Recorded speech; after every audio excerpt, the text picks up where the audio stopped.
The Arkansas High School Coaches Association recently announced the winners of its Outstanding Coaches Award.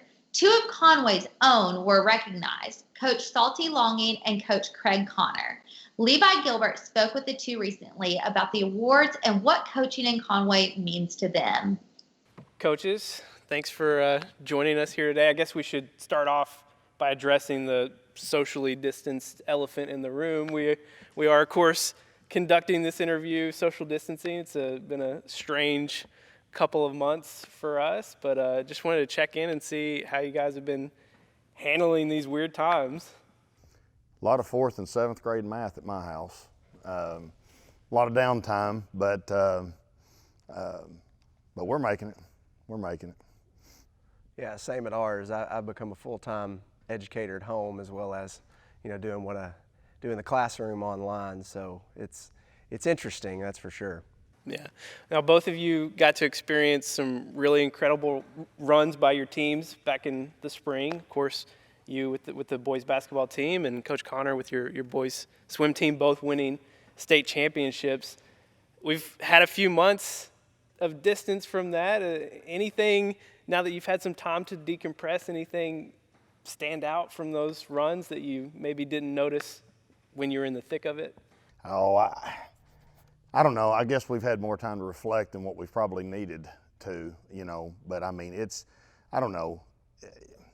It's all about getting hot at the right time of the year. I mean, I'm not so sure we were the best team in the state throughout the course of the year or even then, but all you can do is go game to game in the state tournament, win one, move to the next. And, we asked our kids, win the game that's in front of you, and they did it. They won all three. Obviously didn't get to play the championship game, but it's just a great run by a great group of kids. It's not the most talented group we've had, but I thought just from a chemistry standpoint, maybe the best put together team that we've had, and made a great run at the right time. Yeah, for us, we were just thankful to get ours in. We won the championship, I think, on the 28th of February, and 2 weeks later we're out of school, and it was just so thankful, because in a sport like swimming, there's no, if you don't have that meet, there's no champion. And so for our kids who've worked so hard, especially our seniors, the last 4 years have just been building to this. We had, we were third place 4 years ago, and then we had 2 years where we were runner-up, and just looking at it all on paper, we knew that this could really be our year. We were rising. Even after losing some key people last year, we just had so much talent that we knew we had the chance, and then the rest of the state had kind of taken a step back, and so we knew that this was our year to go all the way, and just super proud of them for what they accomplished. And what I say all the time in a sport like swimming, the guy that gets 15th in the 50 free and scores 2 points is just as important as Ty Wingfield, who's an All-American and gets, wins first place in his events, because, it all adds up. And a lot of times it comes down to just a few points, to win in the championship. And so just keeping our guys having that mindset that never think that just because you may only be getting 1 or 2 points that you're not important. And our guys really bought into that, and I think that's the reason we had the success we did. Championship seasons are always special, but I think one of the things that makes this extra special for both of you winning in the same year is just the relationship and friendship that you two have. And I assumed, now Craig, I know you went to Conway public schools. I assumed maybe this started in high school, but you sent me a photo last night. It went a little further back than that. Yeah, this was Bob Courtway Middle School, 8th grade. Yeah, back in, 97, I guess, when I was, 13. So, yeah, it goes back a long ways. So just talk a little bit about, those first experiences together and I guess a coach and player relationship. Yeah. Well, I was, if you look at the picture, I was a tiny little guy and have always been, my whole life. And so, I always kind of said I was a little bit of talent, a whole lot of heart, was kind of my, athletic ability. I had to work harder than everybody else, to accomplish anything. And I think what really stood out for me with Coach Longing was I had him in for civics in 8th grade, and then played basketball for him. And he was the first male teacher that I had in the classroom, and it was just a total dynamic shift for me to actually see a male, in that environment. And I mean, everybody just loved going to his class. We learned a little civics, and we talked a lot of sports. I mean, it was fun, and we just from the very beginning, even in that relationship, just always had a great relationship. And getting to play basketball for him was one of the joys of my life. And I was kind of the scout team point guard, but it was more of almost, he'd come to me and ask me things, what do you think about the team? And, it was kind of that kind of relationship. And I just, when I look back, people, you look back on your life and that age group period from 13 to 18, you look at the people in your life that impacted you. And I mean, there's nobody that impacted me more than this guy right here. I mean, just why I'm here doing what I'm doing today is largely because of him, and what I saw him do in the classroom and on the court. And I could talk all day about it. It's just, he's an incredible person. Yeah, I think Jeff Matthews, when he interviewed you back in March after the championship run, I think he mentioned that there was a quote from you. I don't know if it got used or not, but you said, there's no Coach Connor without Coach Longing. Yeah. Can you talk a little bit about that? Oh yeah, absolutely. I kind of got into education in a roundabout way, but I remember after college, and my wife and I worked in ministry for a couple years, and I was kind of looking at what I wanted to do with my life. And you look around at people who are they don't enjoy going to work every day. And I knew at that point in my life, I was like, I want to find something that I know that I'll be good at and that I will enjoy. And I remember telling my wife, when I made the decision to get into education and coaching, I said, I want to be a coach, and I want to be a teacher just like Coach Longing. Just because we have a very similar kind of laid back style of how things are done. And he just is the kind of person that you can tell he enjoys every day. No matter what was going on at home, that never came into the classroom or came onto the court. It was just, every day he made you feel like $1 million. And I knew, as a career that, that would be something that would be really, fulfilling to me. And it's been a great decision. I love what I get to do every day. And I give a ton of credit to him for that. Coach Longing, what are your some? Well, I'll go back. I'll go back further. Craig was playing Little League baseball when I was umpiring. So now I don't know if he and I officially met, but that's how I met his father, Bo, who today is my accountant and has been my accountant for years. Craig played on a good little league baseball team when he was 11, 12 years old, and that was the league that I umpired in. So I've been around Craig for even longer than the Bob Courtway experience. But Craig as an athlete, to me, always overachieved. He was small, but he was extremely intelligent. By the way, he was one of the smarter, maybe possibly the smartest student that I've ever taught. I got a story on that. So history, okay, history, 8th grade, 9th grade, okay, I made 100% in history. 8th grade, 100% in history, all 9th grade. Get to 10th grade, I get a 99 in his class just because of that. He couldn't let me keep that streak. He didn't going. work hard enough that year. He's trying to develop you. Yeah, make me better. That 99 is he didn't work hard enough. But he, as an athlete, I mean, I think he overachieved. And it wasn't just really in the junior high level. Kicker, receiver, right? I was around him in junior high football when he came up here for high school football. I mean, same thing. Great hands, intelligent. And I think he overachieved. And I always think you find a lot of times that those type players become your best coaches. Not the guy that was always able to rely on athletic ability or just being able to be better because of the athletic ability, but you have to think the game. You have to outwork people. You have to do the little things, the intangible things right in order to be successful as an athlete. And I think that transitions really well into the coaching profession. And now, what started as a mentorship, I got to imagine it's transitioning a little bit now that you're more peers now. Have there been some things that you've learned from Coach Connor? Well, the thing is, and we're coaching at about the same time. There's a lot of overlap with his season and with my season, so a lot of it is just general conversation. He may peek his head in at practice every once in a while. He'll come into the old gym when we're over there where Coach's office is, and we'll talk for a little bit. It's sort of different just because we're older, I guess, but I think the banter between us is always lighthearted, and it's always some type of smart aleck jab being thrown one way or the other, whether it's a Cardinals, Reds jab or something else. And so I just think it's just more of an adult conversation, a mutual respect, but I think it's the same type relationship we had when it was a coach-athlete relationship earlier.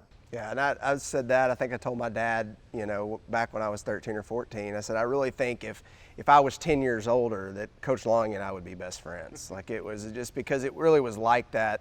It wasn't really your typical teacher, student, coach, player. It was definitely always more than that. But yeah, it's I can always guarantee if we're over in the old gym and they're playing in there, that if I go in and we have a little conversation, it's always going to lift my spirits and help me to kind of gain just perspective of and just seeing the way he interacts with his players. And I remember being a player for him. Everybody on the team would go to war for him, and it's no different today. It's the same thing. And I just what they accomplished this year is truly just a testament to his leadership, no doubt. So on top of everything, the championships this year, both of you also were named Coach of the Year in your respective sports by the Arkansas High School Coaches Association, and Coach Longing, you were awarded the overall award as well. Just wanted to get your thoughts on what those accomplishments mean to both of you. Well, Coach of the Year award really is, to me, it's the ultimate team award.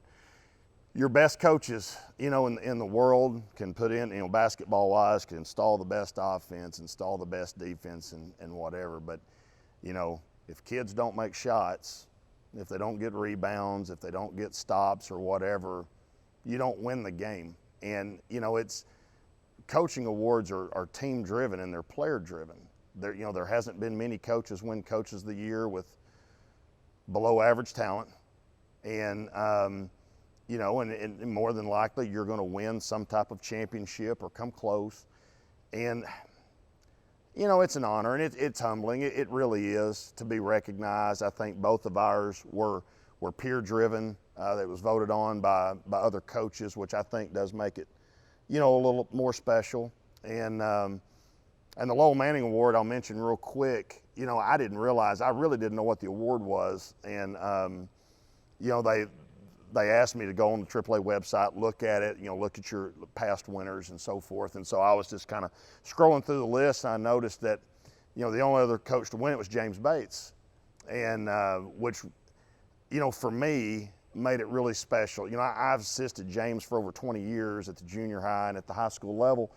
And, kind of what Craig and I are sharing is, with mutual respect, there's just not a better person in the world, and somebody who taught me more than just the X's and the O's of coaching basketball, but how to run a program and running a program with integrity and respect and respecting the 6 letters across your chest and things like that. And so, that made that more special, I guess, in a way. But at the end of the day, coaching awards come from having talented kids who perform at the right time of the year. And so humbling, yes, but a lot of the credit goes to those 25 kids I coached this year.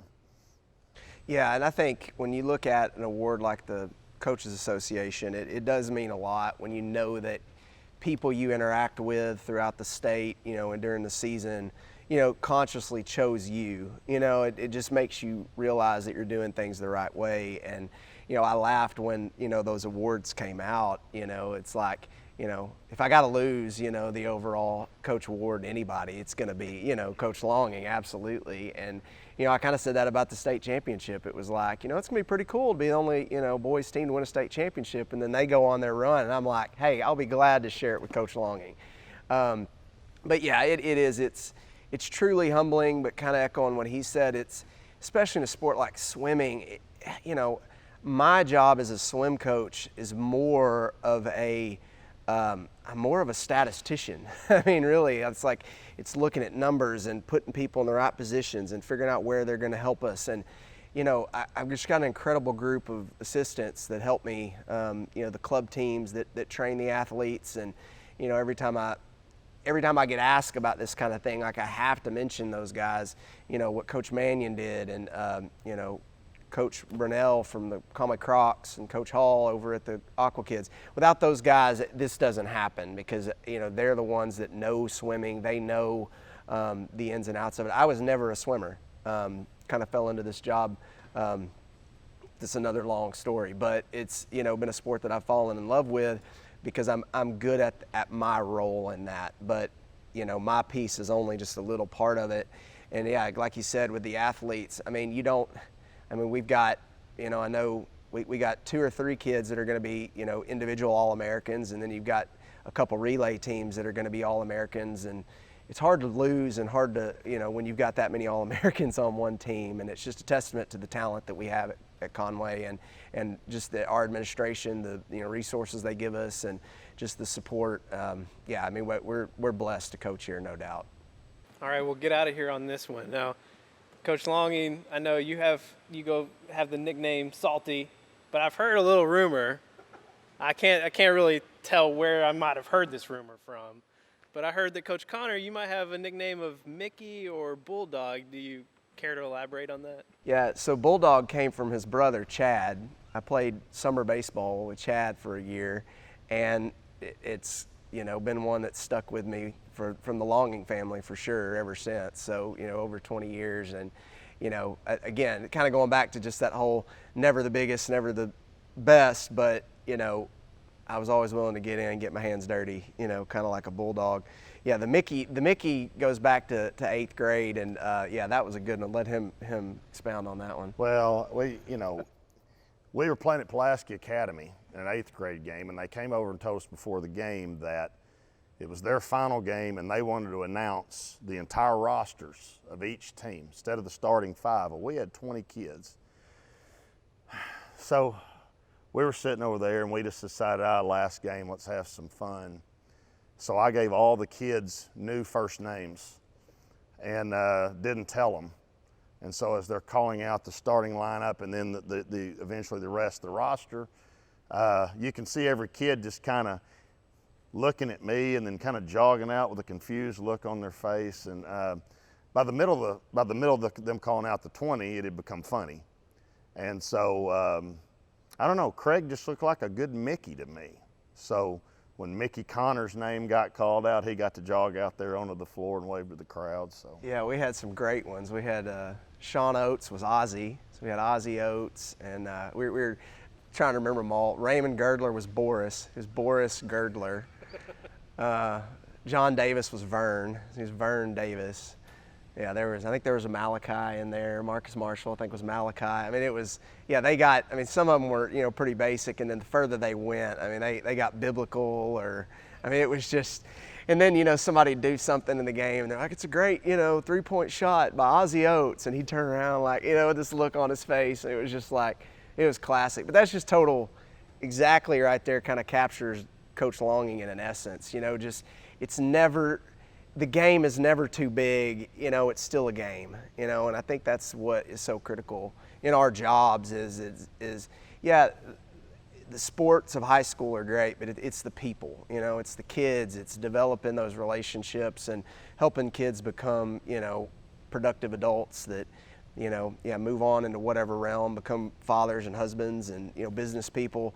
That starts here, and that's my, really the whole reason I do what I do is, I really want to be, a person who impacts people, and then just this is our avenue to get to do that. And I know he would say the same thing, because that's why we're here. Well, congrats again to both of you on great seasons and the Coach of the Year awards, and really appreciate you making some time with us today.